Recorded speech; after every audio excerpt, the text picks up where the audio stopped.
A decisão do general Gleuber, então, foi criar um grupo para fazer essa modernização. Aí é que apareceu o GTEM, né? O GTEM foi dessa decisão dele de criar esse grupo. E o GTEM, a partir daí, assumiu a modernização do ensino no Exército, baseado no que tinha sido começado na escola preparatória. No dia 5 de setembro, eu fui chamado a Brasília. O comandante da ECM me chamou: olha, você tem que viajar a Brasília para se apresentar ao general Gleuber, que é o chefe do antigo DEP, hoje DSEX. Ele vai te dar... O comandante não gostou muito, ele vai te dar uma lição lá, alguma coisa de ensino, você vai lá. Aí eu fui. E a última portaria, que é a mais importante de todas, dava a estratégia para a modernização do ensino, estratégia essa que cabia ao nosso grupo GTEM desenvolver. Essa estratégia, ela fazia 4 perguntas que o grupo deveria responder. O que ensinar? Como ensinar? Como avaliar? E como aumentar o intercâmbio do sistema de ensino com sistemas fora do sistema de ensino do Exército. A lei de ensino do Exército precisava ser aprimorada. Legislação. A lei de ensino do Exército tem toda a legislação que vem decorrente. Aumentar muito, buscar meios de aumentar, caminhos para aumentar o intercâmbio com os outros sistemas de ensino do Exército. Os outros sistemas de ensino fora do Exército. Concluímos que o sistema estava quase dentro de uma redoma.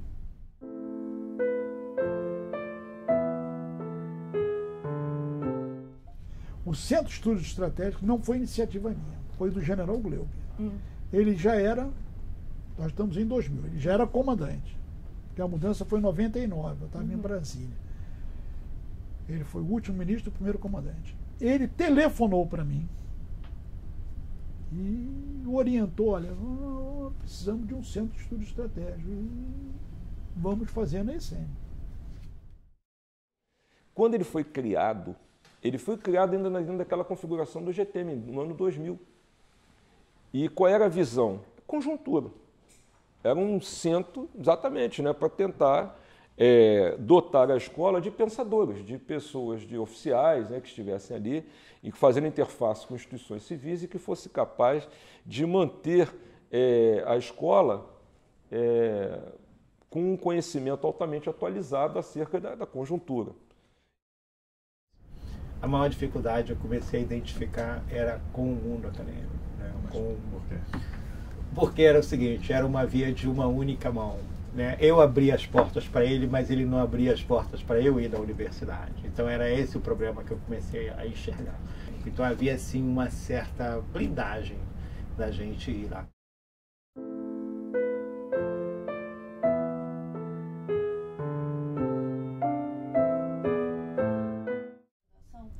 Não, a sessão de pós-graduação veio da implementação da modernização do ensino dentro da ECM, que não estava implementada. E foi muito difícil, porque foi preciso obter carga horária para inserir algumas disciplinas que aqueles alunos não tinham tido na MAN, nem na ESAO. Por exemplo, metodologia da pesquisa científica. Não havia. Entendeu? Porque não tinha uma metodologia da pesquisa, nem existia essa disciplina. Essa disciplina passa a existir na ECM e na ESAO a partir das sessões de pós-graduação, a metodologia da pesquisa. Tempos para a pesquisa passam a existir somente a partir desse momento. Bom, nós criamos e buscamos assessorias de professores, doutores, do meio acadêmico, pesquisadores. Então, nós fazemos diversas reuniões para começar. Nós tínhamos a professora Ana Maria, que era da ABNT, começou a nos apresentar quais eram os procedimentos para a elaboração da pesquisa, para redigir um artigo científico, uma dissertação. Mas o chefe da divisão de ensino me chamou e falou que o comandante, já o general Castro, comandante, ele iria criar uma seção de pós-graduação na divisão de ensino. Já tinha a seção técnica e a seção psicopedagógica. Entendi. Passaria a ter a seção de pós-graduação. E precisava de uma equipe nessa seção de pós-graduação. Então eu assumiria a chefia dessa equipe. Havia também uma visão de futuro nessa criação. O general Castro, ele imaginava aquilo ali como o início de um grande departamento de pós-graduação. Isso também foi percepção minha na época. Nós temos que evoluir a partir de uma origem. A origem seria a seção de pós-graduação da DE. E dentro desse projeto, a própria interação com a sociedade, ela via dentro desse programa de pós-graduação, dentro de uma situação onde o exército evoluiria de um exército de ocupação para um exército de projeção de poder, onde a participação na sociedade, dos civis é muito grande. A carência de civil conhecendo os assuntos de defesa no Brasil, ela sempre foi vista assim como um problema, né? Então, um programa de pós-graduação para estudo, ele foi feito de uma forma, isso sem me aprofundar muito, na ideia de se equiparar, fazer uma equivalência com o meio civil e até que houvesse essa participação. E nós levamos para o departamento, olha, eu preciso uma área do conhecimento que nos dê respaldo do nosso mestrado. Não vai ser ciências políticas, não vai ser nada disso, porque eu quero que venha, eu dizia assim, venha o cheiro militar a reboque. O termo ciências militares, primeiro que era um termo já usual das instituições militares ao longo do mundo. Então foi feito para validar esse processo todo, foi feito um estudo em vários países do mundo, verificando qual é que era a situação das escolas militares, principalmente as escolas militares nível oficiais, primeiro nível oficiais, e depois Estado Maior e assim por diante. E aí se verificou que o termo ciências militares era o termo mais utilizado.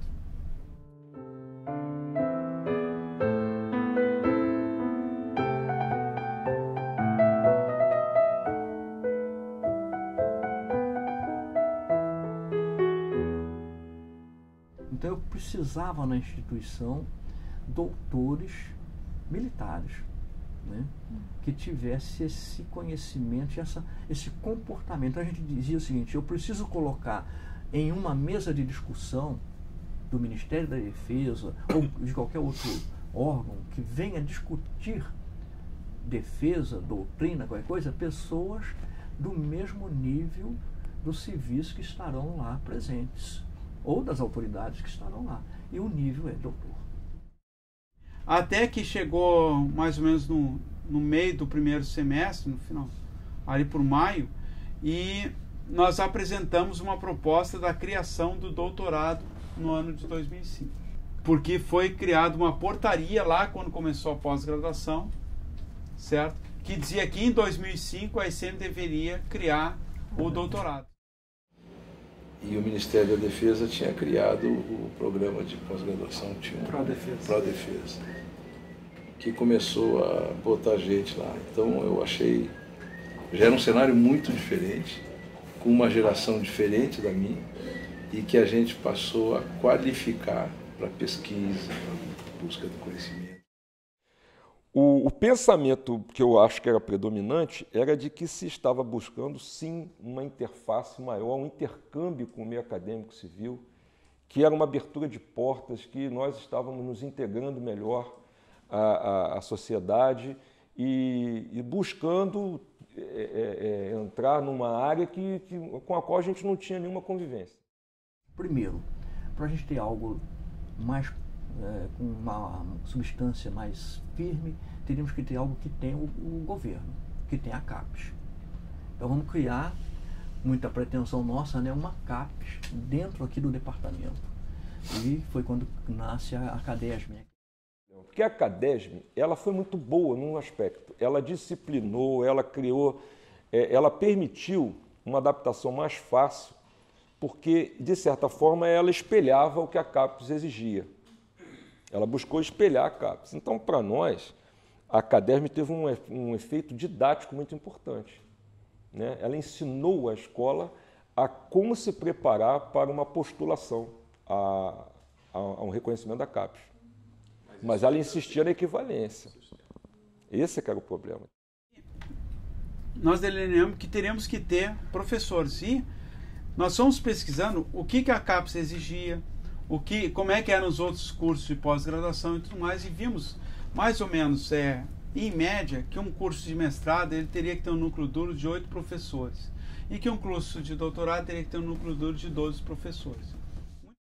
E os professores que nós contratamos, que fizeram um belíssimo trabalho naquele momento, eles trouxeram o rigor acadêmico. Então eles trouxeram para a gente o que a gente não tinha conhecimento.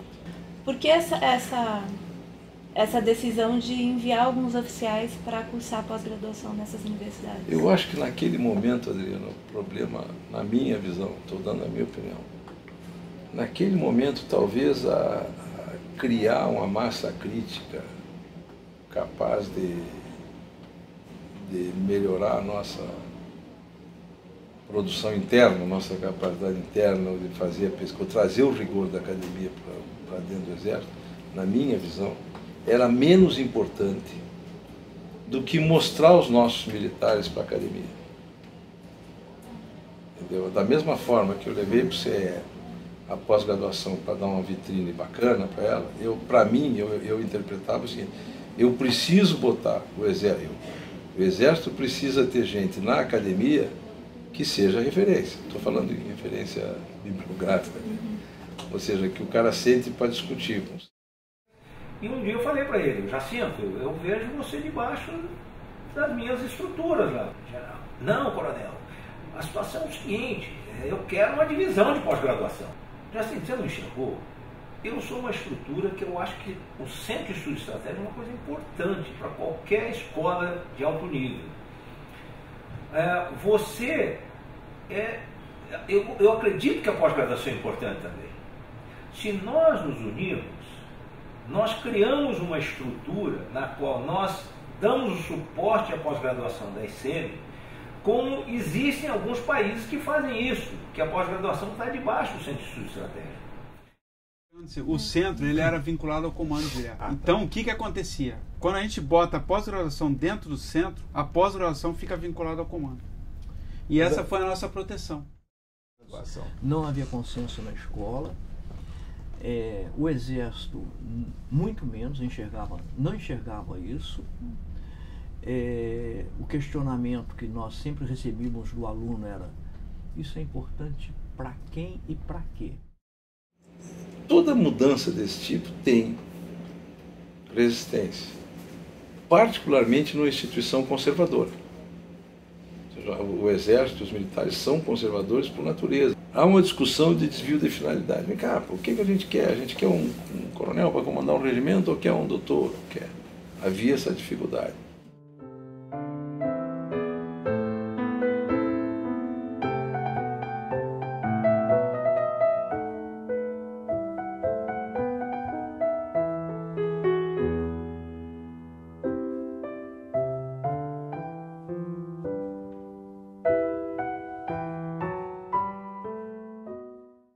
O Meira Matos, ele nasce desse amadurecimento, que a ICM foi percebendo que era muito difícil fazer um mestrado e um doutorado acoplado ao curso de Comando de Estado-Maior. A gente começa a ver o seguinte, que nós temos que nos separar do Centro de Estudo Estratégico. Que não tem mais como agora. Que agora nós já estamos numa questão de amadurecimento que nós não precisamos mais estar embaixo do centro. E aí se faz o quê? Se começa a trabalhar uma ideia de instituto, criação do departamento e tudo mais. Vem para chefiar o centro uma pessoa que deu muito apoio a isso, que era o Coronel Richard, na época. Aí é General Campos, comandante da ICM, agora o nosso chefe do DSEX. A gente estava indo para Brasília ainda, eu aluno, numa viagem já nomeado, ainda aluno. E eu lembro, foi no aeroporto de Santos Dumont, a gente estava embarcando ali, ele botou a mão no meu ombro. Você estava pensando que ia para para o CPEX, mas não vai não. Você vai ser o chefe do Centro de Estudos Estratégicos. Estão falando aí de um instituto, de transformar a pós-graduação num instituto. Eu ainda não tive tempo de ver isso com calma. Se inteira desse assunto e me apresenta uma proposta disso aí, para a gente ver qual caminho tomar. Então, é uma coisa interessante, mas a pós-graduação tinha muito mais peso porque ela lidava com todos os cursos da escola, inclusive do próprio TCC do CPEX. E ela tinha os professores que haviam sido contratados para trabalhar com eles lá. Então, ela ganhou muito mais evidência. A metodologia realmente teve uma carga horária no plano de disciplinas razoável, aumentou bastante a parte da metodologia da pesquisa científica. Então, a pós-graduação acabou se transformando no grande peso do CES. Né? E aí foi isso que eu apresentei ao general Campos logo em março. Nós tivemos um tempo para amadurecer, para tentar convencer internamente de que a ideia era a seguinte: não, nós temos que ter um instrumento, uma estrutura da escola capaz de conduzir um curso novo. Não é arrumar a casa com essa pós-graduação que está aí, não, nós temos que ter um curso novo. E esse curso novo vai proporcionar a pós-graduação, estrito sensu. Nós precisávamos cuidar do estrito sensu. Aí tinha um outro aspecto fundamental. Tinha acabado de sair a diretriz do comandante do Exército, o quadriênio 2011-2014, e ele tinha uma página inteirinha para nós. Eu falei assim, vamos fazer então o seguinte, vamos fazer um conselho, não sabia como é que seria o nome. Essas pessoas vão, entre aspas, avaliar o instituto. Elas vão dizer se o instituto ele é um instituto mesmo. E essas pessoas são pessoas militares e civis com grande notório saber na área, certo? Que vão tentar mostrar para o ambiente militar, para o ambiente civil, que o Instituto Meira Matos ele conduz a pós-graduação da ICM e ele é, digamos assim, ele é o IME das ciências humanas e ciências sociais. Entendi. Entendeu? Então, e aí começou-se a montar esse conselho consultivo, aí começou-se a contratação dos professores, e aí foi montando o curso. Vamos trazer doutores dentro daquelas áreas que nos interessam para facilitar o jogo. Na estruturação de curso, entra vocês, entendeu? Então, no próprio edital, essa era uma condição que eu colocava na contratação dos professores civis, que iam ajudar a montar o curso, entendeu? Então, tinha que ter a ótica acadêmica civil. Foi um avanço grande. Isso é um avanço grande. Avanço em termos de relacionamento externo, de inserção das ciências militares com dignidade no meio acadêmico, de relacionamento externo e de produção intelectual com metodologia científica e não, como eu dizia, uma grande redação. A gente tinha vários nomes, né? E aí se pesquisou bastante no Meira Matos e, na realidade, ele já como capitão, ele já começava a produzir artigos, inclusive livros, sobre a geopolítica. Chegou o senhor Meira Matos porque ele foi primeiro intelectual, né, da área de estudioso, foi doutor pela USP e tal, e ele também foi um grande militar. Então ele é uma referência em termos de geopolítica, ele foi comandante da MAN, ele foi comandante do contingente de Suez, ele combateu na Segunda Guerra e foi também um intelectual, um acadêmico. Né? E o Meira Matos é bom porque ele é simbólico. É um militar simbólico nesse sentido. Ele navegou muito bem nessas duas capacidades, essas duas vertentes. Ele materializou na sua carreira o viés combatente. E materializou na sua carreira o viés do antigo bacharel. Certo? Então, ele tinha na sua carreira o viés acadêmico e na sua carreira o viés militar.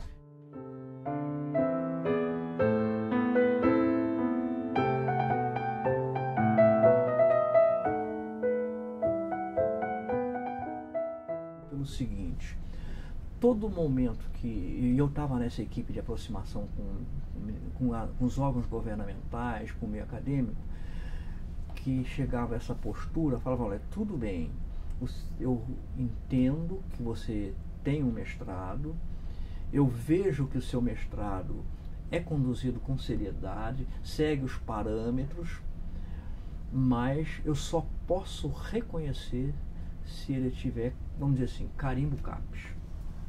Porque o Brasil aceita, assim, essa é a aceitabilidade de um mestrado e de um doutorado na CAPES. A CAPES, ela nasce ali e se posicionou perante a nação com uma instituição muito forte. Então, quando ela diz que reconhece, que ela recomenda, não há dúvida, né?